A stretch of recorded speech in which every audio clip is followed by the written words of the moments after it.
অবশেষে বহুকাঙ্ক্ষিত ইসরায়েল এবং হিজবুল্লাহর মধ্যে যুদ্ধবিরতি কার্যকর হতে যাচ্ছে। বুধবার ভোর 4টা থেকে এটি কার্যকর হবে। আগামী 60 দিন অর্থাৎ 2 মাসের জন্য এটি কার্যকর হবে। ইসরায়েলের সিকিউরিটি ক্যাবিনেটে এটি পাশ হওয়ার পরে প্রেসিডেন্ট জো বাইডেন আনুষ্ঠানিকভাবে ঘোষণাটি জানিয়েছেন তাদের দীর্ঘদিনের প্রচেষ্টার ফল হিসেবে হিজবুল্লাহ এবং ইসরায়েলের মধ্যে যুদ্ধবিরতি কার্যকর হচ্ছে। এবং তিনি তার দেয়া ভাষণে আরো একটি কথা জানিয়েছেন যে তারা জোর প্রচেষ্টা চালাচ্ছেন, বেশ কিছু দেশকে নিয়ে তারা জোর প্রচেষ্টা চালাচ্ছেন গাজায় যুদ্ধবিরতি, যেটি পুরো বিশ্বের মানুষের বহুদিনের চাওয়া, সেটি কিভাবে কার্যকর করা যায়। এবং এটি ইসরায়েলের সিকিউরিটি ক্যাবিনেটে 10-1 ভোটে পাশ হয়েছে। লেবাননের পক্ষ থেকে এটিকে স্বাগত জানানো হয়েছে। অন্যদিকে দেশের ভিতরকার খবর হলো প্রেসিডেন্ট ডোনাল্ড ট্রাম্প তিনি বলছিলেন যে তিনি নির্বাচিত হওয়ার পরে অভিবাসনের পাশাপাশি বেশ গুরুত্ব দেবেন আমদানিকৃত পণ্যের উপরে ট্যারিফ আরোপ করা বিষয়টি। এবং তিনি আজকেই ঘোষণা দিয়েছেন, তার ট্রুথ সোশ্যালে ঘোষণা দিয়েছেন মেক্সিকো এবং কানাডা দিয়ে তিনি তার মিশন শুরু করতে আছেন।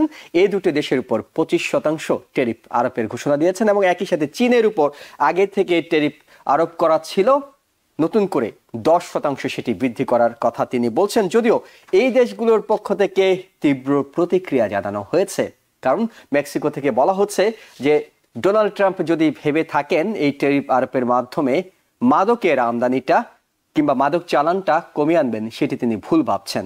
অন্যদিকে চীন এটিকে দায়িত্ব জ্ঞানহীন হিসেবে মন্তব্য করেছে।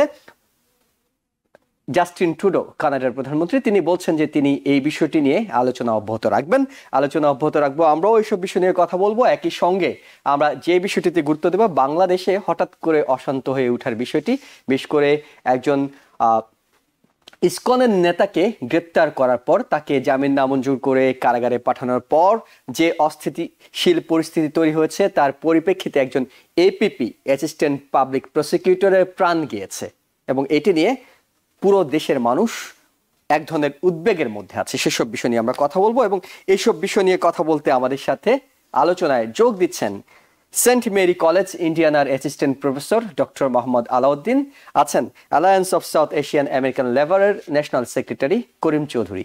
আপনাদের দুজনকেই স্বাগত জানাচ্ছি। আমরা যে বিষয়টি শুরু করতে চাই, ডক্টর মোহাম্মদ আলাউদ্দিন আপনার কাছ থেকে জানতে চাই, সেটি হলো এই যে মধ্যপ্রাচ্য পরিস্থিতি নিয়ে নির্বাচনের আগ থেকে, বিশেষ করে এই 5 নভেম্বরের নির্বাচনের আগ থেকেই মানুষের বহু প্রত্যাশা ছিল এবং প্রেসিডেন্ট জো বাইডেন তিনিও বলছিলেন তারা চেষ্টা করছেন, এক ধরনের নেতানিয়াহু তার কথা শুনছেন না, এই ধরনের একটা ইঙ্গিত পাওয়া যাচ্ছিল। এবং অনেকেই হয়তো বিশ্লেষণ করছিলেন যে ডোনাল্ড ট্রাম্পকে যেহেতু নেতানিয়াহু এক ধরনের তার প্রতি আন্তরিকতা কিংবা সফট কর্নার আছে, তাই প্রেসিডেন্ট জো বাইডেনকে অনেকটা ডেমোক্রেটদেরকে বিপাকে ফেলতেই যুদ্ধবিরতি কার্যকর করা যাচ্ছে না। নির্বাচন শেষ, ডোনাল্ড ট্রাম্প দায়িত্ব নেননি, কিন্তু তার আগেই প্রেসিডেন্ট জো বাইডেন ছোট অংশ হলেও অর্থাৎ হিজবুল্লাহর সাথে হলেও এই যুদ্ধবিরতিটা কার্যকর করতে পেরেছেন। এটিকে কি ডেমোক্রেটদের সাফল্য হিসেবে দেখবেন, নাকি আপনার কাছে জানতে চাই যে এটির আসলে প্রভাবটা কি হবে? এই যে যুদ্ধবিরতি কার্যকর হলো, এটি কি কতটা আশাবাদী করছে যে গাজায়ও যুদ্ধবিরতি কার্যকর করা সম্ভব হবে? ধন্যবাদ এহসান জুয়েল। এইটা অনেকে মন্তব্য করছেন যে লেবাননের সাথে ইসরায়েলের যে যুদ্ধবিরতির যে সিদ্ধান্ত হয়েছে, এটা একটা বাইডেন গভর্নমেন্টের একটা ইতিবাচক একটা ইমেজ রেখে যাওয়ার একটা প্রচেষ্টা হতে পারে। বাট আমার কাছে মনে হচ্ছে যে বিষয়টা একটু মানে এইভাবে চিন্তা করার সুযোগ নেই, এটা অনেকটা সরলীকরণ হবে। এর বড় কারণটা হচ্ছে আপনি যদি দেখেন যে গাজায় যে ইসরায়েলের যে নৃশংসতা বা যুদ্ধ আর লেবাননের সাথে দুটোর প্রেক্ষিত কিন্তু ভিন্ন রকম। হামাসের সক্ষমতার সাথে আপনি যদি হেজবুল্লাহর সক্ষমতাকে যদি তুলনা করেন, সেখানে ইসরায়েলের সাথে যুদ্ধ করার মতো পরিস্থিতি অনেক আছে। এখানে আরো অনেকগুলা আপনার হচ্ছে সমীকরণ চিন্তা করার প্রয়োজন রয়েছে। প্রথমত, ইসরায়েল যে যুদ্ধটা শুরু করেছে লেবাননের সাথে, তার দুটো যুদ্ধ একসাথে করার মধ্যে তার অনেক ধরনের তার কন্ট্রোল হারানোর একটা সম্ভাবনা রয়েছে।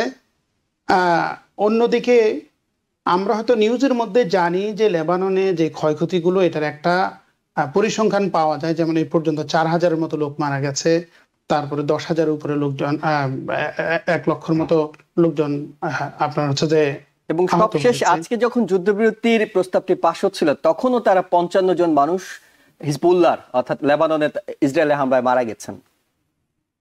হ্যাঁ, তো এই যে মানে এখানে জেরুজালেম পোস্ট একটা খুব সুন্দর একটা নিউজ করেছে। তারা বলেছে যে একজন একটা ভেতরের সোর্স দিয়ে তারা বলেছেন যে যদিও এটা যুদ্ধবিরতি, but Israel has its right two respond to any threats that it find suitable two respond. So আপনার এইটা বাইডেন অ্যাডমিনিস্ট্রেশন পক্ষ থেকে একটা সাফল্য, কিন্তু এটা হতে পারতো যদি নির্বাচনের আগে বাইডেন অ্যাডমিনিস্ট্রেশন যদি গাজার যুদ্ধটাকে যদি বন্ধ করতে পারতেন, সেটা একটা বেটার একটা অ্যাপ্রোচ হতে পারতো, সেটা নির্বাচনে প্রভাব ফেলতে পারতো এবং বাইডেন অ্যাডমিনিস্ট্রেশন একটা পজিটিভ ইমেজ নিয়ে যেতে পারতেন। তো আমার কাছে যেটা মনে হচ্ছে যে এখানে অনেকগুলা ফ্যাক্টর জড়িত। প্রথমত হচ্ছে ইসরায়েলের পক্ষ থেকে ইসরায়েল কি ধরনের কস্ট পে করছে এটার কোনো নিউজ নেই, বা আমাদের কাছে এটার কোনো তথ্য নেই। আমরা শুধু লেবাননের পাশ থেকে পাচ্ছি, এবং এখানে অনেক ধরনের ইন্টারনাল সোর্স থেকে যেগুলো পাওয়া যায় যে ইসরায়েলের কস্টও অনেক হাই ছিল। তো যার কারণে এত সহজে দুটো কান্ট্রি একটা এগ্রিমেন্টে আসার জন্য তারা সম্মত হয়েছে। তো আমার কাছে যেটা মনে হচ্ছে যে বাইডেন অ্যাডমিনিস্ট্রেশনের উপরে এটার ইতিবাচক প্রভাব খুব যে পড়বে সেটা বলা খুবই মুশকিল, কারণ আমরা এখনো জানি না এর পরে ইসরায়েল কিভাবে বিহেভ করবে, বা হচ্ছে যে হিজবুল্লাহর পক্ষ থেকে এটাকে কিভাবে রেসপন্স করা হবে। সেখানে অনেক ধরনের আনসার্টেনটি রয়েছে, তো সেটার জন্য আমাদের অপেক্ষা করতে হবে। অর্থাৎ সিএনএন যে বিশ্লেষণটি করেছে তারা বলছিল যে ইসরায়েল সম্মত হওয়ার পিছনে 3টি কারণ তারা খুঁজে পেয়েছে। তারা বলছিল যে একদিকে তারা ইরানের দিকে ফোকাসটা করতে চায়, তারা চায় না যে ইরান ব্যাকড হিজবুল্লাহ ইসরায়েলে অব্যাহত হামলা চালিয়ে যাবে, সেটি তারা মানতে পারছিল না। দ্বিতীয়ত তাদের সৈন্যদেরকে তারা এক ধরনের একটা ব্রিদিং স্পেস দিতে চায়, অর্থাৎ তারা দীর্ঘদিন ধরে হামাসের সাথে যুদ্ধ করছে, এখন হিজবুল্লাহ, সামনে যদি ইরানের সাথে করতে হয়। তৃতীয় যে বিষয়টি তারা বলছেন যে তাদের মূল টার্গেট ছিল হামাস, তাই হামাসকেই ধ্বংস করার বিষয়ে ফোকাস করার জন্য হয়তো ইসরায়েলের পক্ষ থেকে তারা সম্মত হয়েছে। আমি একটু করিম চৌধুরী আপনার কাছে আসবো। যেটি নিয়ে ডক্টর আলাউদ্দিনের সাথে আলোচনা সূত্রপাত করেছিলাম সেটি হলো যে নেতানিয়াহু তিনি মানলেন নির্বাচনের পরে। এই আলোচনাটিতেও নিশ্চয়ই নির্বাচনের পরে শুরু হয়নি, আলোচনা শুরু হয়েছে দীর্ঘদিন ধরেই। আমেরিকার পক্ষ থেকে বলা হচ্ছিল তাদের যে বিশেষ দূত তিনি আলোচনাগুলো চালিয়ে যাচ্ছিলেন। সবশেষ যেটি আমাদের কাছে তথ্য আছে, তিনি থ্রেট করেছেন, তিনি বলেছেন যদি ইসরায়েল এটি না মানে তাহলে তিনি এই আলোচনা থেকে, মধ্যস্থতা থেকে সরে যাবেন। অবশেষে ইসরায়েল মানলো, কিন্তু মানলো নির্বাচনের পরে। আগে কেন মানলো না বলে আপনার কাছে কি মনে হয়? দেখুন, আমি মনে করি যে এটা ইসরায়েল এবং আমেরিকার একটা অভ্যন্তরীণ কোন দর কষাকষি না ইসরায়েল আর আমেরিকার মাঝে। এটা হলো যুদ্ধের একটা স্ট্র্যাটেজি। দুই পক্ষেরই যে গোলটা সেটা হলো গাজাকে ধ্বংস করে দেয়া। আপনারা যদিও বলেন যে হামাসকে ধ্বংস করা, হামাসকে ধ্বংস করতে গিয়ে পুরো প্যালেস্টাইনকে ধ্বংস করে দেয়া হয়েছে, কয়েক লক্ষ লোককে হত্যা করা হয়েছে, পুরা শহরের পর শহরকে মাটির সাথে মিশিয়ে দেয়া হয়েছে। কত ধরনের অস্ত্র তারা সেখানে পরীক্ষা করেছে সেটা আমরা জানি না। আজকেও আন্তর্জাতিক যারা গবেষক তাদেরকে সেখানে যেতে দেয়া হচ্ছে না, এমনকি ত্রাণ কর্মীদেরকেও যেতে দেয়া হচ্ছে না। অতএব যখনই বলছেন যে আমেরিকা দীর্ঘদিন ধরে চেষ্টা করে যাচ্ছে, নির্বাচনের আগে থেকে চেষ্টা করে যাচ্ছে, আমেরিকার শুধু একটু চোখের ইঙ্গিতেই নেতানিয়াহু না পুরা ইসরায়েলই তাদের সবকিছুই বন্ধ হয়ে যাওয়ার কথা। কারণ ইসরায়েলের অর্থনীতি থেকে শুরু করে প্রত্যেকটা জিনিস আমেরিকার অর্থে চলে। এই ছোট্ট একটি দেশের এত বিশাল সামরিক ব্যয়, এত বিশাল সামরিক বাজেট, আপনি জানেন প্রতি বছর আমরা শুধু তাদেরকে $10 বিলিয়ন দিই সামরিক সহযোগিতা। তারপরে আমেরিকার অনেকগুলো জব সেখানে থেকে করা হয়, সামরিক এবং বেসামরিক। তাদের যে অর্থনীতির মূল চালিকা শক্তি আমেরিকার অর্থনীতি চলে। সেই দেশটি আমেরিকার রাষ্ট্রপতির চোখের ইঙ্গিতে যদি আন্তরিকভাবে বলে তাহলে তাৎক্ষণিকভাবে বন্ধ হয়ে যাওয়ার কথা। আপনার প্রশ্নটা সুন্দর যে নির্বাচনের পরে এখন কিভাবে হলেন। তাদের উদ্দেশ্য, দুইটা দেশের যে উদ্দেশ্যটা ছিল সেই উদ্দেশ্যটা হলো গাজাকে ধ্বংস করে দেয়া। শুধুমাত্র লেভেলটা দেয়া হয়েছে আমরা হামাসকে ধ্বংস করছি, হামাস ইট পাটকেল ছুটতেছিল, দুই একটা রকেট, ম্যানুয়াল রকেট, যেগুলো আপনাদের সীমানায়, ইসরায়েলের সীমানায় আসতে পারে না, সেগুলো ছুটতেছিল। আপনার এই অনুষ্ঠানে এবং অতি পূর্বেও বিভিন্ন টিভি চ্যানেলে আমি যেটা বলেছি সেটা হলো 7ই অক্টোবরের হামাসের যে আগ্রাসন, এটা নিন্দনীয়। কিন্তু হামাস যেখানে আগ্রাসন চালিয়েছে, দক্ষিণ ইসরায়েলের যে অংশে হামাস আগ্রাসন চালিয়েছিল সেদিন, সেই অংশটা অধিকৃত অঞ্চল, সেটা আরবদের জায়গা, যারা আক্রমণ চালিয়েছে তাদেরই পিতৃপুরুষদের জায়গা, এবং সেখানে অধিকৃত অঞ্চলে তারা শুধুমাত্র স্থাপনার পর স্থাপনা, বসতি স্থাপন করে যাচ্ছে। এটা অফিসিয়ালি যদিও আমরা জাতিসংঘ থেকে অনেকবার সেখানে আপনার এই নিন্দা প্রস্তাব জ্ঞাপন করা হয়েছে। আমেরিকা নিজেও বলেছে আমরা সেখানে পয়সা দিব না, সেখানে কোনো বসতি স্থাপন করা যাবে না। সেখানে ট্রাম্প হাইডো তৈরি হয়েছে অধিকৃত অঞ্চলে, সেখানে কাদের টাকায় এত সব বসতি স্থাপন করা হচ্ছে। তারপরে আবার নামগাঁও আসতে মাঝে মাঝে আমরা স্যাংশনও দিই দুই একজন, হাসির বিষয় আর কি। তো এই জিনিসটা আমি যেটা বলবো সেটা হলো তারা ইরানের দিকে ঝুঁকছে, এই অ্যানালাইসিসটুকু ক্লিয়ার। কারণ ট্রাম্প প্রশাসন ক্ষমতায় আসার সাথে সাথেই তারা মূল আঘাতটা সেখানে নিয়ে যেতে চাচ্ছে, রিসোর্স মোবিলাইজিং। এটা আমারও একটা ধারণা, যে এটার সাথে আমি একমত। কিন্তু এই যে আপনি বলছেন যে বাইডেন প্রশাসনের সহযোগিতায়, উদ্যোগে, প্রেসারে, যেভাবেই বলুন না কেন এটা করা হয়েছে, this is not the fact. The fact is they did their job, they done whatever they plan to do. তারা সেখানে গাজাকে ধ্বংস করে দিয়েছে, প্যালেস্টাইনকে ধ্বংস করে দিয়েছে, এটাকে পুনর্নির্মাণের আর সুযোগ নাই। এই জায়গাটুকুকে তারা এখন দখল করার একটা, ইসরায়েল দখল করে নেবে, আমেরিকার নিন্দা জানাবে, আর জাতিসংঘে যখন কোনো প্রস্তাব পাস হতে যাবে সেখানে আমেরিকা ভেটো দেবে। This is the history, tradition, we have been seeing this thing. So this is again, the Middle East is a victim of America and Israel's policy. They are the victim of aggression. এবং এটাতে কোনো রকম সন্দেহ পোষণ করার কারণ নেই। তো আমি যেটা বলবো, এটা ডেমোক্র্যাটদের জন্য ক্ষতি হয়েছে, চরম ক্ষতি হয়েছে। বাইডেনের যে মূল্যটা ডেমোক্র্যাটরা এবার ইলেকশনে দিল, যে নির্বাচনে যেই মূল্যটা দিল, সেটা হলো এই জাতীয় অপকৌশল, যেটা মানুষজনকে, ভোটারদেরকে বোকা বানানোর যে চিন্তা, আন্তর্জাতিক বিশ্বকে যে বোকা বানানোর চিন্তা, এইসব বিষয় থেকে মানুষের দৃষ্টিভঙ্গি অন্যদিকে ফেরানো যাবে না। ডেমোক্রেটদেরকে বছরের পর বছর এর খেসারত দিতে হবে, আমি বিশ্বাস করি।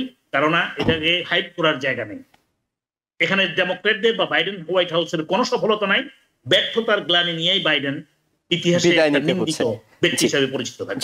ডক্টর মোহাম্মদ আলাউদ্দিন আপনার কাছে জানতে চাই এই বিষয়টি, সেটা হলো বাইডেন যখন আজকে বক্তব্য দিচ্ছিলেন তখন তিনি একটি বিষয় এনেছেন। তিনি বলেছেন যে টার্কি, ইজিপ্ট, কাতার, ইসরায়েলকে নিয়ে পরবর্তী পদক্ষেপটা হবে গাজায় যুদ্ধবিরতি কার্যকর করার বিষয়টি তারা জোর দেবেন।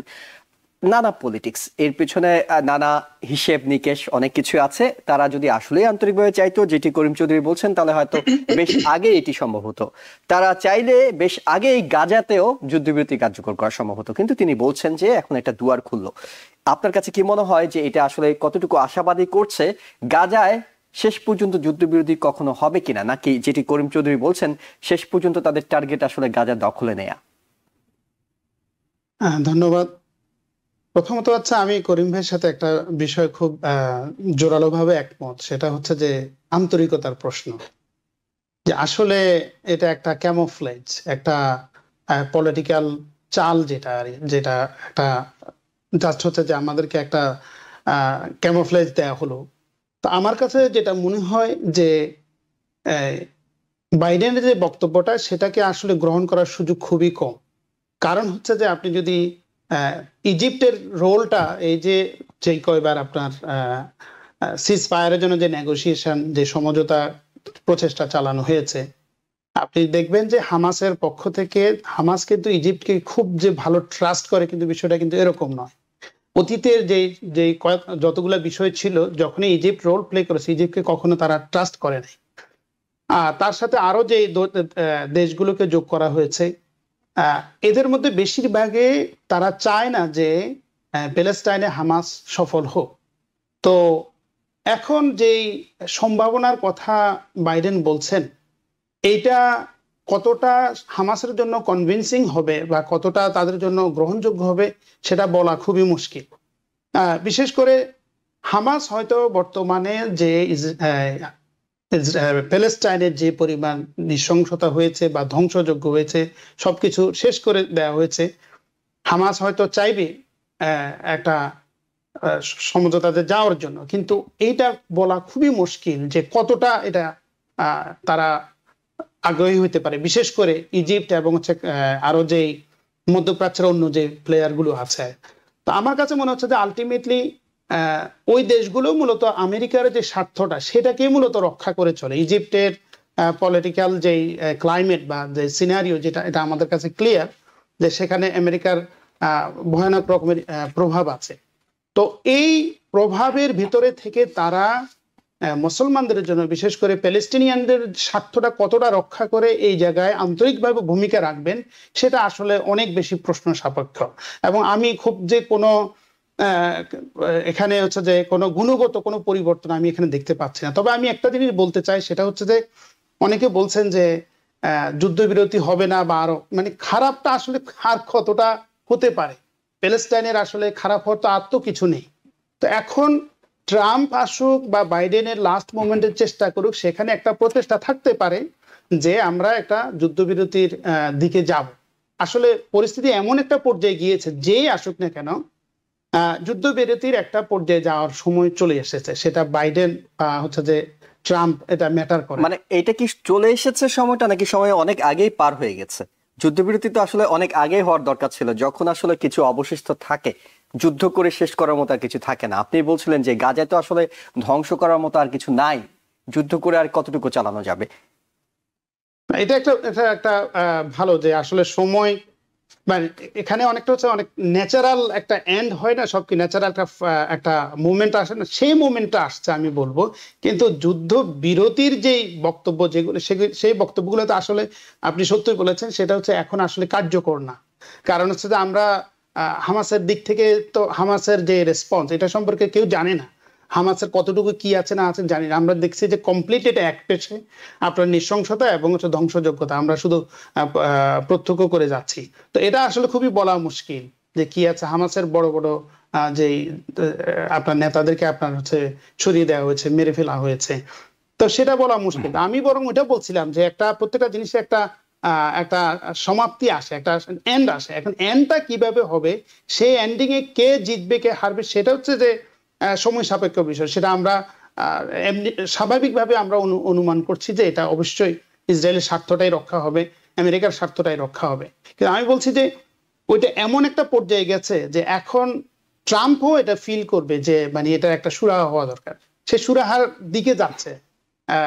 এটা নট বিকজ যে ইসরায়েল হচ্ছে একটা অর্থাৎ অনেকটা হয়তো আপনি বলছেন যে এটা রাশিয়া ইউক্রেন যুদ্ধে যেমন সমাপ্ত হওয়ার একটা সম্ভাবনা দেখা দিচ্ছে, সেই ক্ষেত্রে রাশিয়া যে জায়গাগুলো ইউক্রেনের দখল করছে সেগুলো রাশিয়াকে দিয়েই হয়তো সমাপ্ত হতে পারে। অর্থাৎ রাশিয়ার স্বার্থ অক্ষুণ্ণ রেখেই এই যুদ্ধটা যেমন শেষ হতে পারে, গাজা যুদ্ধেরও একটা এন্ড হতে পারে ইসরায়েলের স্বার্থ অক্ষুণ্ণ রেখে, ইসরায়েল যা চায় সেটা অক্ষুণ্ণ রেখে। আমি একটু করিম যদি আপনার কাছে ফিরবো। জি, সেখানে কিন্তু বার্গেনিং এর কিছু নাই। একটা জিনিস, এখন আর বার্গেনিং এর কোনো কিছু নাই।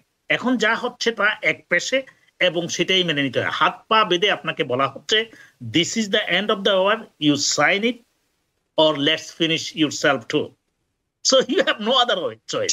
আর আপনি জানেন যে এই যারা সিসি গভর্নমেন্ট, যাকে আমরা এই মিশরের কথা বলি, বারবার ইজিপ্টের কথা বলি, তারা তো আমেরিকার অর্থে চলে। পুরা সামরিক বাহিনীর যে বাজেট, সেটা আমেরিকার অনুদানের উপরে চলে।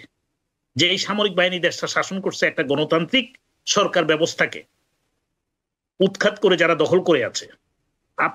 আমরা এখানে বসে বসে যতই গণতন্ত্রের বলি আওড়াই না কেন, আমাদের অ্যাকশন কিন্তু পৃথিবীর বিভিন্ন অঞ্চলে মানুষ আমাদের কথাবার্তা, নীতি নৈতিকতা এবং অ্যাকশনের দিক থেকে যখন গরমিল পায়, তখন আমাদের দিকে দেখে হাসে। আমাদের কথায় আর মানুষ আস্থা রাখতে পারে না। আমেরিকার কথা বলছে।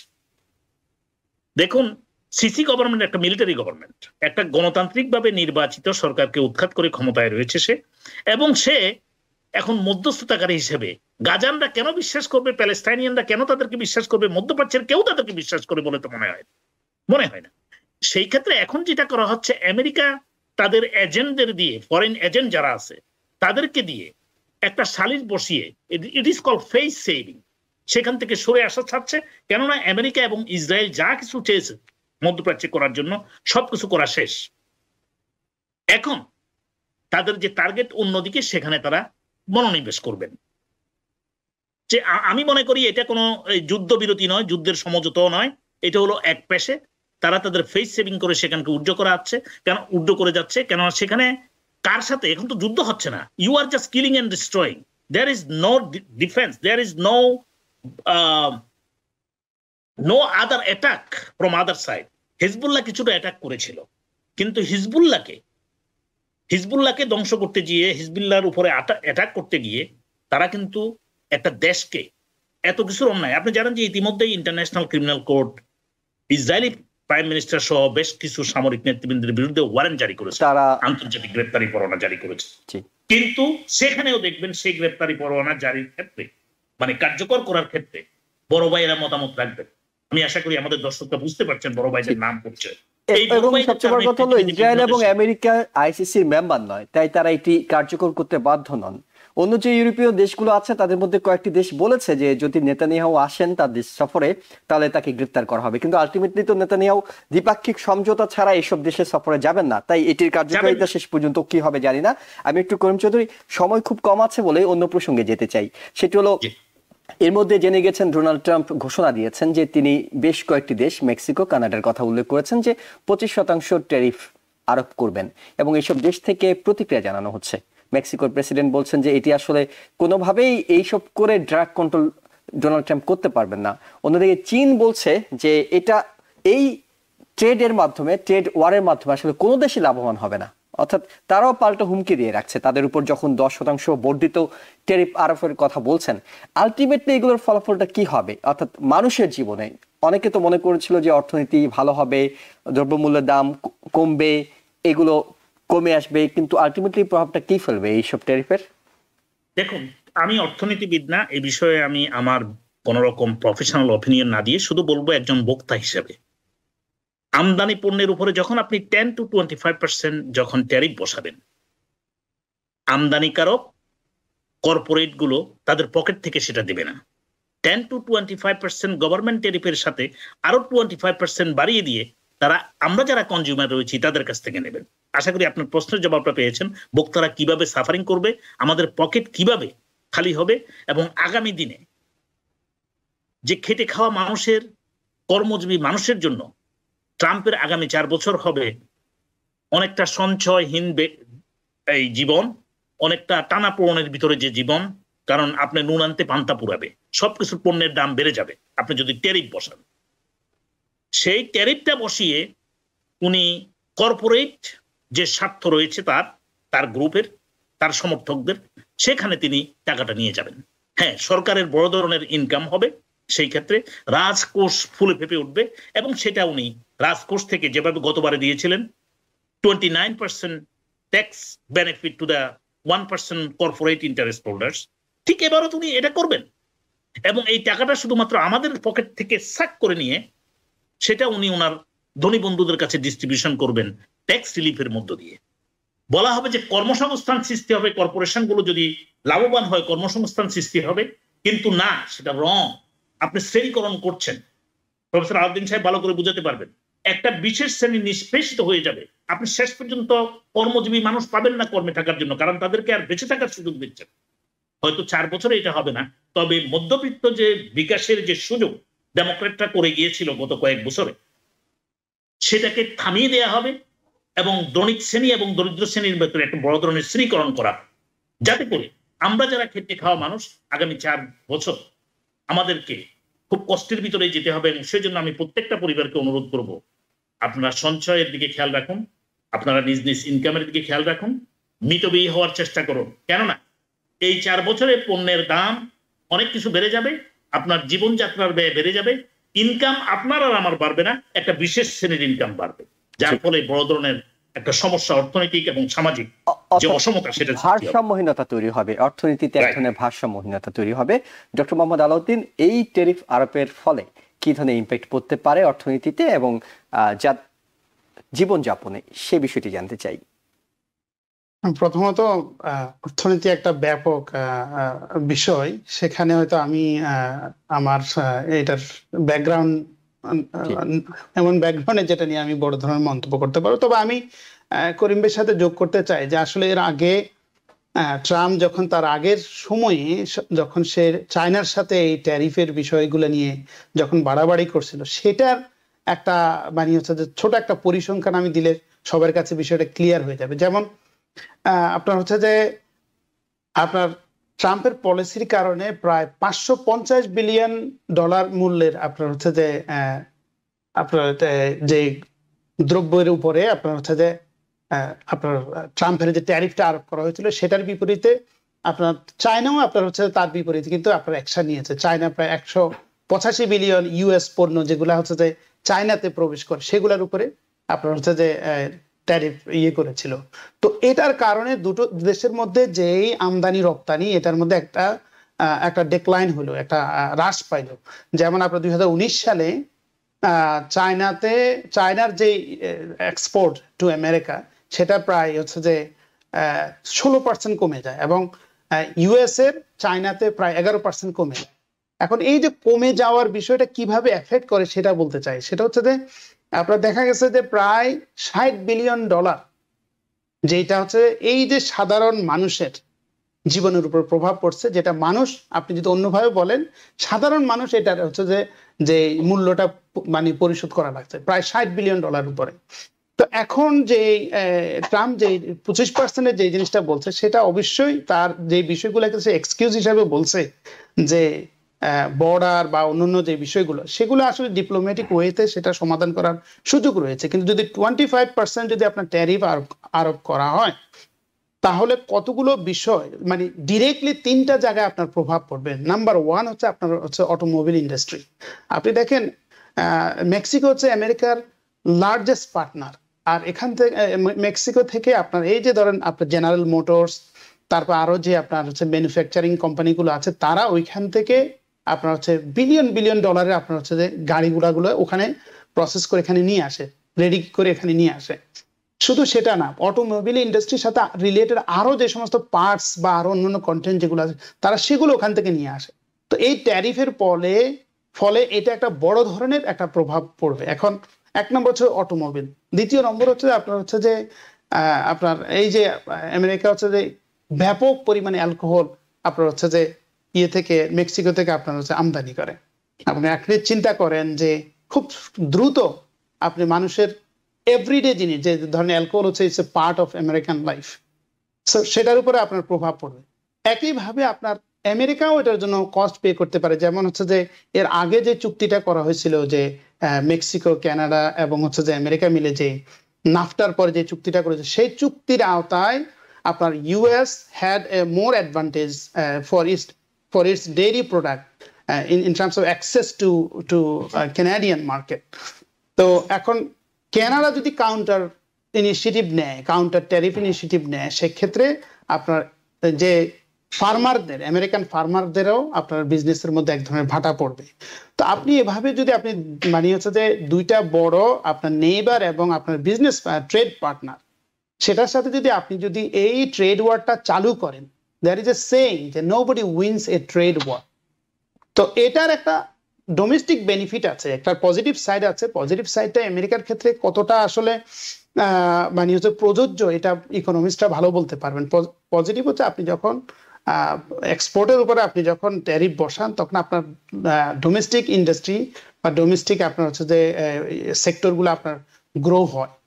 যেমন আপনার হচ্ছে যে এর আগে যে চায়নার সাথে যে এটা করা হয়েছিল, সেখানে আপনার প্রায় আপনার সেখানে একটা চায়নার সাথে যে ট্রেড ডেফিসিট, সেখানে আপনার হচ্ছে প্রায় মোর দেন $100 বিলিয়ন তারা কিন্তু আপনার হচ্ছে ডেফিসিট কমিয়ে নিয়ে আসছে ট্রাম্প। কিন্তু সেটার জন্য আপনি অল্টারনেটিভ আপনি চিন্তা করতে হবে, জনজীবনের যেটা প্রভাবটা, সেটা কিন্তু খুবই ভয়ানক রকমের। তো এখন হয়তো আমেরিকার নিজেদের ইন্ডাস্ট্রি বা হচ্ছে যে সেক্টরগুলো, খাতগুলো হয়তো কোনো না কোনো ভাবে বেনিফিটেড হবে, কিন্তু এটার কস্ট আলটিমেটলি পে করতে হবে জনগণকে। অর্থাৎ পাবলিক সাফার করবে, সাধারণ মানুষকে সাফার করতে হবে। কিন্তু লং টার্মে হয়তো এই ধরনের নীতিগুলোর কিছু না কিছু সুফল পাওয়া যেতে পারে বলে আপনি মনে করছেন? আমি যদি একটু অ্যাড করি, আমাকে যদি একটু সময় দেন, আমি যদি ডক্টর আলাউদ্দিনের সাথে একটু অ্যাড। ট্রাম্পের এই পলিসির কারণে ডোমেস্টিক ইন্ডাস্ট্রির কোনো ইনসেন্টিভ দেওয়া হয়নি। আপনাকে একটা জিনিস খেয়াল রাখবেন, ডোমেস্টিক ইন্ডাস্ট্রি গ্রো করার জন্য যে সমস্ত পণ্য আমরা আমদানি করি এই দেশগুলো থেকে, চায়না এবং আমাদের নেইবারিং কানাডা এবং মেক্সিকো, এই তিনটি দেশের কথাই বেশিরভাগ বলা হচ্ছে বারবার। আমরা এর বাইরে অনেক দেশ থেকে আমদানি করি, ট্যারিফ যখন করা হবে সব দেশেই করা হবে। এবং মানে একদম থার্ড পজিশন হলো এই তিনটি দেশের আমদানির ক্ষেত্রে। এবং যে সমস্ত জিনিসগুলো আমরা আমদানি করি সেই জিনিসগুলোর যদি কোনো এই বিকল্প হিসেবে ডোমেস্টিক প্রোডাকশনের দিকে যাই, সে জায়গায় একটা ডোমেস্টিক গ্রোথের জন্য যে প্ল্যান, ইনসেন্টিভ, যে আমরা এখন সেলফ সাফিসিয়েন্ট হব, সেই ধরনের কোনো প্ল্যান ট্রাম্প আজ পর্যন্ত দিতে পারে নাই, দেয় নাই, দেওয়ার মতো কোনো সুযোগ নেই। কেন? বিশ্বের বিভিন্ন অঞ্চলে উৎপাদন খরচ বিভিন্ন রকম হয়, যার ফলে এই যে ইন্ডাস্ট্রিয়ালাইজেশনটা বিভিন্ন অঞ্চলে এক্সপার্টিস গড়ে উঠছে, যার ফলে আমরা এখানে যে সমস্ত জিনিস যেমন জামা কাপড় অথবা এমনকি ভোগ্য পণ্য আমরা যা করি, মেক্সিকো আপনি জানেন যে আমাদের ডেইলি স্টেপলের বিশাল একটা অংশ সেখান থেকে আসে। এমনকি আমাদের যে সকালবেলায় আপনি যে সবজি কিনেন, আপনার রেস্টুরেন্টে যে খাবারটুকু আসে, এটা আমাদের নেইবরিং কান্ট্রি মেক্সিকো এবং এমনকি ফুড গ্রেড থেকে কানাডা থেকে আসছে। তো যার ফলে আমরা যদি মনে করি যে এই সমস্ত জিনিস আমরা লোকালি প্রয়োজন করব, আমাদের এখানে কর্মসংস্থান সৃষ্টি করব, সেলফ সাফিসিয়েন্সি গড়ে তুলবো, তাহলে সেই ক্ষেত্রে আপনার একটা প্ল্যান লাগবে এবং ওইসব ইন্ডাস্ট্রিগুলোকে যেখানে আমরা ল্যাক আছি সেখানে কি করতে হবে, ইনসেন্টিভ দিতে হবে।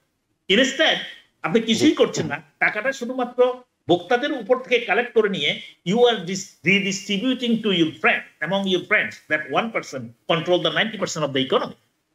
This is the fact. So আমাদেরকে, আমাদের ভোটারদেরকে, আমেরিকান সিটিজেনকে এই জিনিসটা বুঝতে হবে এবং তার জন্য আমরা মনে করি প্রত্যেকটা কমিউনিটি নিজ নিজ অবস্থান থেকে অর্গানাইজ করা দরকার এবং নিজ নিজ কমিউনিটিকে বোঝানো দরকার। আসাল সেটাই করে যাচ্ছে। বিরতি নিতে হচ্ছে, বিরতি থেকে ফিরে আবার এইসব বিষয়ে আলোচনা করব। দর্শক আমাদের সঙ্গে থাকুন। দর্শক আবারও স্বাগত জানাচ্ছি আউট ডেমোক্রেসি অনুষ্ঠানে। আমাদের সাথে যুক্ত আছেন ইন্ডিয়ানার সেন্ট মেরি কলেজের assistant professor doctor Mohammad Alauddin এবং SLN national secretary Karim Chowdhury. আপনাদের দুইজনকে আবারও স্বাগত জানাচ্ছি। খুব কম সময় পাবো, তাই দ্রুত আসলে বিষয়টি আলোচনা করতে চাই। সেটি হলো বাংলাদেশ পরিস্থিতি। বাংলাদেশে সনাতনী জাগরণ জোটের মুখপাত্র চিন্ময় কৃষ্ণ দাস ব্রহ্মচারীকে গ্রেপ্তার করা হয়েছে, তাকে কারাগারে পাঠানো হয়েছে। এরই প্রেক্ষিতে সেখানে বিক্ষোভ হয়েছে, তার সমর্থকরা বিক্ষোভ করেছেন এবং তাদের হাতে বলা হচ্ছে যে যখন আইনজীবীরাও পাল্টা বিক্ষোভ করছিল তখন একজন APP assistant public prosecutor Saiful Islam তিনি নিহত হয়েছেন এবং পরিস্থিতি ক্রমেই ঘোলাটে হচ্ছে, কারণ ভারতের পররাষ্ট্র মন্ত্রণালয় থেকে এটি নিয়ে বিবৃতি দেওয়া হচ্ছে, কারণ তারা মনে করছেন যে ইসকনের একজন নেতাকে গ্রেপ্তার করা হয়েছে। বাংলাদেশ থেকেও পাল্টা বিবৃতি দিয়ে বলা হচ্ছে ভারত বারবার বাংলাদেশের প্রেক্ষিতে আভ্যন্তরীণ বিষয়ে নাক গলাচ্ছে। আমি একটু করিম চৌধুরী আপনার কাছে জানতে চাই, সেটি হলো বাংলাদেশে এই ধরনের পরিস্থিতি হঠাৎ করে উদ্বুদ্ধ হওয়া এবং এটি একেবারেই এই অন্তর্বর্তীকালীন সরকার দায়িত্ব নেওয়ার পর থেকে তো সংখ্যালঘু নির্যাতন, সংখ্যালঘুদের ইস্যুতে নানা সময় বাংলাদেশ সংবাদ শিরোনাম হয়েছে। এখন বড় পরিসরে এই ধরনের একটি ঘটনা ঘটছে যেটি নিয়ে আন্তর্জাতিক মিডিয়া এটির দিকে আসলে চোখ রাখছে। এটির ফলাফল কি হতে পারে বলে আপনি মনে করছেন? দেখুন, বাংলাদেশের বিরুদ্ধে এই ষড়যন্ত্র, ভারতের এই ষড়যন্ত্র 17 বছর থেকেই চলছে। আওয়ামী লীগ সরকার যতদিন ক্ষমতায় ছিল বা 14 দলীয় জোট যাই বলুন না কেন, তখন থেকেই বাংলাদেশের অভ্যন্তরে ভারতীয় প্রভাবে রয়ের তত্ত্বাবধানে বাংলাদেশকে ভারতের একটা অঙ্গরাজ্য হিসেবে ব্যবহার করা হচ্ছিল।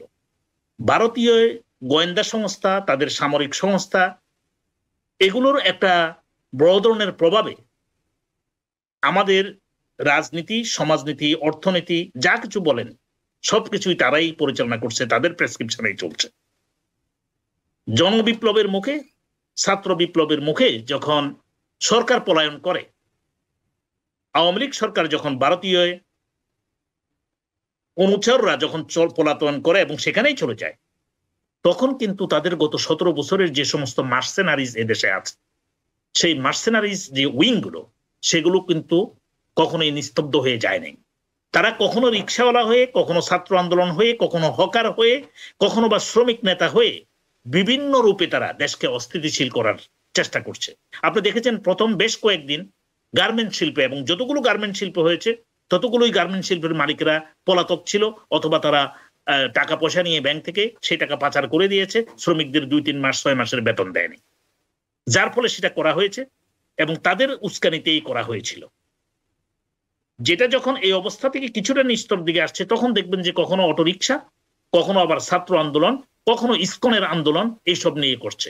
ভারতীয় মিডিয়া যেভাবে অপপ্রচার করছে আন্দোলনের পর থেকে, মানে বিপ্লবের 5ই আগস্টের পর থেকেই ভারতীয় মিডিয়াগুলো, সমস্ত মিডিয়াগুলো, ইলেকট্রনিক অ্যান্ড প্রিন্ট মিডিয়া, সমস্ত মিডিয়াগুলো বাংলাদেশের বিরুদ্ধে যে অপপ্রচারে নামছে, বিশ্ব জনমত গড়ে তোলার ক্ষেত্রে তারা যে ধরনের চেষ্টা করছে, সেটা অত্যন্তই দুঃখজনক এবং সেটা অনভিপ্রেত।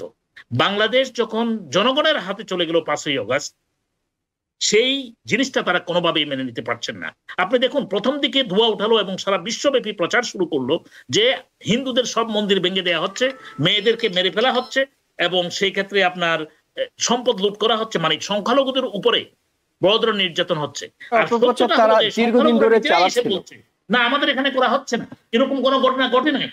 তারাই শুধুমাত্র অতীতের ভিডিওগুলো দিয়ে এই অপপ্রচারটা চালাচ্ছে বাংলাদেশকে একটা অস্থিতিশীল রাষ্ট্রে পরিণত করার জন্য, এবং যাতে করে ওই পলাতক গভর্নমেন্ট, স্বৈরাচার, খুনি, যাদের বিরুদ্ধে মানবতা বিরোধী অপরাধের জন্য এখন মামলা হচ্ছে, হাজার হাজার মানুষকে গত এই আন্দোলনের সময় তারা হত্যা করেছে, খুন করেছে, জব্দ করেছে, যাদেরকে, তাদের উপরে অনুশোচনার পরিবর্তে তারা এখন দেশকে অস্থিতিশীল করে তাদের অপকর্মের যাতে বিচার না হয় সেই ব্যবস্থার জন্য চেষ্টা করে যাচ্ছে। এবং তাদের দোষর, তাদের যে প্রভু, সেই ভারতীয় গভর্নমেন্ট নির্লজ ভাবে যে বিবৃতি দিয়েছে পররাষ্ট্র দপ্তর, সেটা বাংলাদেশের একটা সার্বভৌমত্বের উপরে যে শুধু নগ্ন হস্তক্ষেপ সেটাই নেই, এটার নিন্দা জানানোর ভাষা নেই।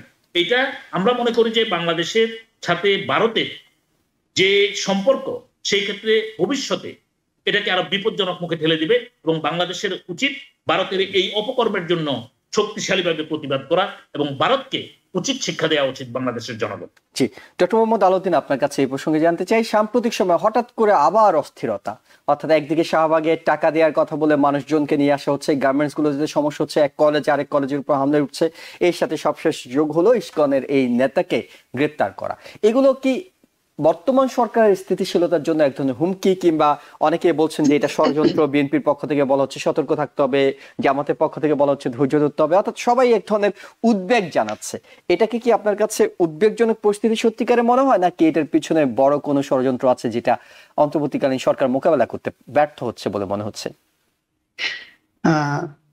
প্রথমত আপনার এটা আসলে নতুন করে কোনো কিছু নয়। এটা বিশেষ করে করিম ভাই অনেকগুলো বিষয় বলেছেন যে এই গভর্নমেন্ট, অন্তর্বর্তী সরকার গঠনের পর থেকে এ পর্যন্ত নানা রূপে, নানা ধরনে, নানা ভাবে আপনার হচ্ছে যে পরাজিত শক্তি তারা বিভিন্নভাবে এই সরকারকে ডিস্টেবিলাইজ করার, এই বিষয়ে আপনাকে 2 মিনিট সময় দিতে পারবো। জি জি, তো নানাভাবে আপনার অস্থিতিশীল করার প্রচেষ্টা চালিয়েছে। তো এখন এটা কতটা উদ্বেগের, আমি দুটো বিষয় বলতে চাই। একটা হচ্ছে যে আপনার এই সরকার ক্ষমতায় নেওয়ার পর একের পর এক অনেকগুলো এরকম আপনার হচ্ছে যে আপনার চ্যালেঞ্জ এসেছে, অনেক ধরনের বিষয়গুলো আছে।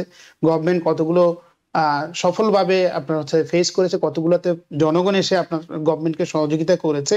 তবে আমি এটার একটা ইতিবাচক দিক বলতে চাই। এটা অবশ্যই দুঃখজনক যে এখানে আপনার প্রতিবেশীদের যে এখানে যে একটা সম্পৃক্ততা আছে, সেটা তাদের পররাষ্ট্র মন্ত্রণালয় থেকে যেই বিবৃতি দিয়েছে সেখান থেকে অনেক কিছু অনেকটা হচ্ছে যে পরিষ্কার আমাদের কাছে। তবে এটা আবার প্রশংসনীয় যে বাংলাদেশ গভর্নমেন্ট এটি তারা অনুধাবন করেছে এবং তারা অনেক শক্তভাবে পররাষ্ট্র মন্ত্রণালয় থেকে যে প্রতিবাদ করেছে, সেটা বাংলাদেশের আসলে যে বাংলাদেশের পররাষ্ট্র নীতির বা যে মনোভাব, সেটা একটা যুগান্তকারী বিষয়, কোনো সন্দেহ নাই। কিন্তু আমি বলবো যে এটা ইতিবাচক দিকটা হচ্ছে যে আপনি এই গভর্নমেন্টটাকে বারবার এরকম পরিস্থিতির মধ্যে ফেলে, যখন গভর্নমেন্ট এটাকে ওভারকাম করছে, জনগণকে নিয়ে অনেক সময় ওভারকাম করছে, সেটার মধ্য দিয়ে গভর্নমেন্টটা আরো অনেক বেশি স্থিতিশীল হচ্ছে এবং শক্তিশালী হচ্ছে, এবং সেটা তাকে সামনে যে চ্যালেঞ্জগুলো আসবে সেগুলোকে মোকাবিলা করার ক্ষেত্রে একটা নতুন করে একটা শক্তি বা প্রেরণা যোগাবে। এবং গভর্নমেন্ট, আমরা আশাবাদী যে জনগণ যেহেতু এই গভর্নমেন্টের সাথে আছে, এই ধরনের চ্যালেঞ্জগুলো আসবে কিন্তু এই চ্যালেঞ্জগুলোকে মোকাবিলা করতে পারবে, এবং আমি সেই আশাবাদটাই রাখতে চাই। তবে এখানে আমি আরেকটা জিনিস বলতে চাই যে করিম ভাই ভারতীয় মিডিয়ার কথা বলেছেন, আমি বাংলাদেশের মিডিয়ার কথা বলবো। আপনি যদি দেখেন যে ভারতের যে মিডিয়া, ভারতের যেই আমাদের সাথে যেই রাজনৈতিক, অর্থনৈতিক এবং সাংস্কৃতিক সম্পর্কে যে তাদের যে সবসময় যে আপার হ্যান্ড, তাদের যে সুযোগ সুবিধার জায়গাটা, সেটাকে সমুন্নত রেখে আপনার ভারতের গণমাধ্যম সে একই সুরে কথা বলে। কিন্তু দুঃখজনকভাবে আমাদের দেশের গণমাধ্যম তারা মানে হচ্ছে যে বড় আকারে আমাদের দেশের গণমাধ্যম আমাদের স্বার্থটাকে সামনে রেখে তারা কিন্তু আপনার কথা বলে না, তারা ওই ভারতের গণমাধ্যমের মতো কথা বলে। এটা হচ্ছে আমাদের জন্য দুঃখজনক যে আমরা যে ডেমোক্রেসির কথা বলি, ডেমোক্রেসির একটা বড় ধরনের হাতিয়ার হচ্ছে যে আপনার মিডিয়া। সেই মিডিয়া প্রো পিপল হবে, জনগণের স্বার্থটাকে রক্ষা করে কথা বলবে। কিন্তু এই যতগুলো ঘটনা ঘটছে সেখানে মিডিয়ার যেই আপনার হচ্ছে দুর্বল এবং অনেক ক্ষেত্রে মিথ্যাচার বা অনেকভাবে আপনার ইন্ডিয়ার এজেন্ডাকে আপনার হচ্ছে যে বাস্তবায়িত করছে, সেটা বরং হচ্ছে যে নেতিবাচক ভূমিকা রাখতে পারে। জি, অনেক ধন্যবাদ ডক্টর মোহাম্মদ আলাউদ্দিন এবং করিম চৌধুরী, আপনাদের দুজনকে এবং দর্শক যারা দেখছিলেন। মূলত যেটি ডক্টর মোহাম্মদ আলাউদ্দিন বলছিলেন যে মিডিয়ার ভূমিকাটা কি হওয়া উচিত, মিডিয়া সরকারের কথা বলবে নাকি জনগণের কথা বলবে? মিডিয়া সবসময় জনগণের কথাটাই বলা উচিত, জনগণ যেটা চায়। অর্থাৎ সরকার থেকে যেটা বলা হয় সেটা তো আসলে একটা বিজ্ঞপ্তি, প্রেস বিজ্ঞপ্তি, আর জনগণ যেটা বলছে সেটা হলো খবর। সেটি যে কোনো সময় আসলে মিডিয়াকে সে ধরনের ভূমিকা পালন করতে হয়। বাংলাদেশের মিডিয়া দীর্ঘ সময় ধরে একটা ক্রান্তিকাল পার হয়ে এসেছে, এখন আসলে নতুন করে সময় এসেছে জনগণের কথাগুলো বলার, এবং সেটি হয়তো বাংলাদেশের মিডিয়া কতটুকু করছে সেদিকে যেমন আমাদের চোখ আছে, একই সঙ্গে আমেরিকা থেকে আমরাও কিন্তু বাংলাদেশের ইস্যুগুলো নিয়ে নানা সময় বিশ্লেষণ করে থাকি, জানানোর চেষ্টা করি আসলে বাংলাদেশে কি হচ্ছে। শুধুমাত্র আমেরিকায় নিজেদের ভালো থাকা নয়, একই সঙ্গে মাতৃভূমি বাংলাদেশের মানুষগুলো, যা আমাদের স্বজনরা যাতে ভালো থাকতে পারে সে বিষয়গুলো বিশ্লেষণ আমরা করে থাকি। দর্শক আপনারা যারা দেখছিলেন সবাইকে ধন্যবাদ জানিয়ে শেষ করছি আজকের মতো। ভালো থাকবেন। TBN 24 টেলিভিশন দেখতে আজই কল করুন 7187776556। লগ ইন করুন www.totalcablebd.com। নিউ ইয়র্ক থেকে সম্প্রচারিত TBN 24 টেলিভিশন বিশ্বজুড়ে বাঙালির কণ্ঠস্বর।